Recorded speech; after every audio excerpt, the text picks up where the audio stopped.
Operation London Bridge. That's the code name given to the plan in place for the days and weeks after Queen Elizabeth II's passing. The Queen has been sitting on the royal throne since 1952. That's the longest reign of any monarch in British history.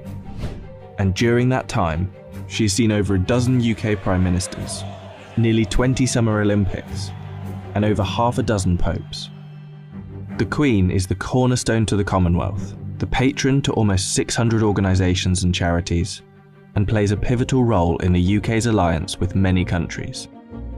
So her passing will bring about a lot of change. Not just for the United Kingdom, but potentially the world.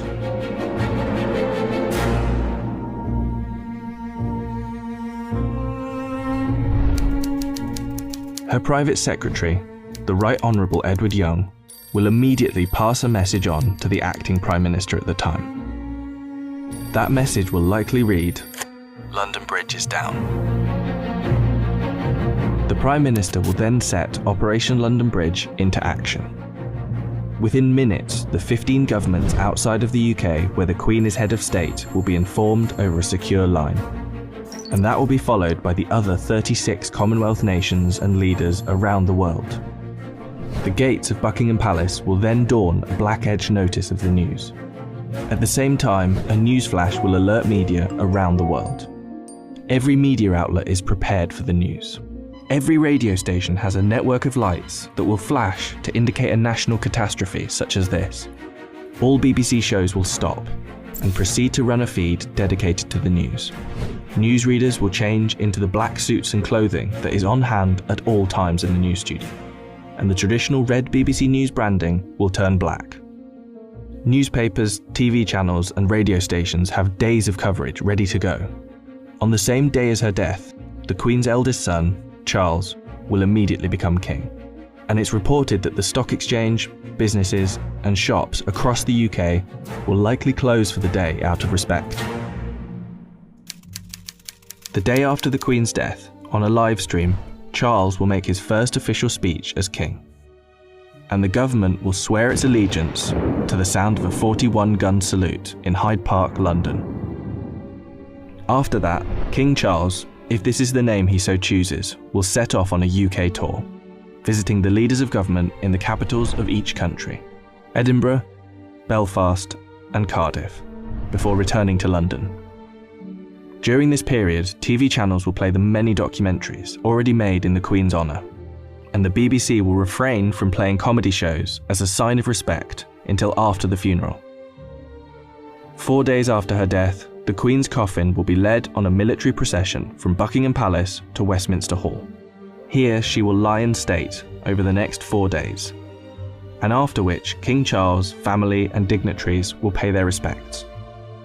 Then the doors will open to likely hundreds of thousands of people queued up outside.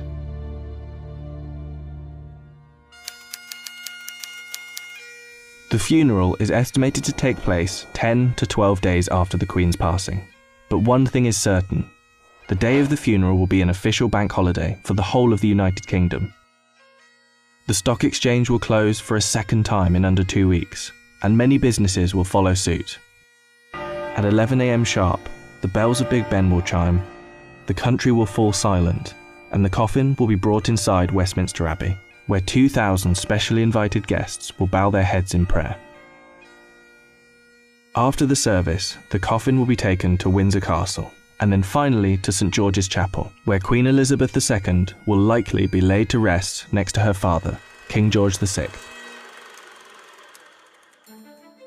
Likely within a year after the funeral, an official coronation for King Charles will take place on yet another bank holiday. All in all, accounting for the multiple bank holidays, funeral expenses and coronation celebrations, the Queen's passing is estimated to cost the UK economy billions of pounds. In addition, hundreds of changes will happen across the UK in the months to come. New British currency will be printed with the King's portrait, and the Queen's currency will slowly be removed from use.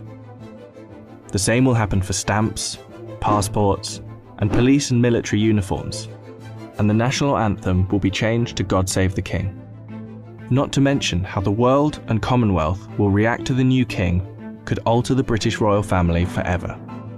For example, there is growing support in Australia for the country to become a republic, and the Queen's death could heighten that support. This could lead other countries to follow suit, which would almost certainly weaken the British monarchy. This scenario will one day be upon us.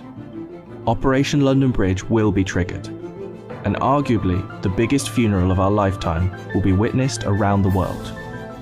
This will be the end of an era.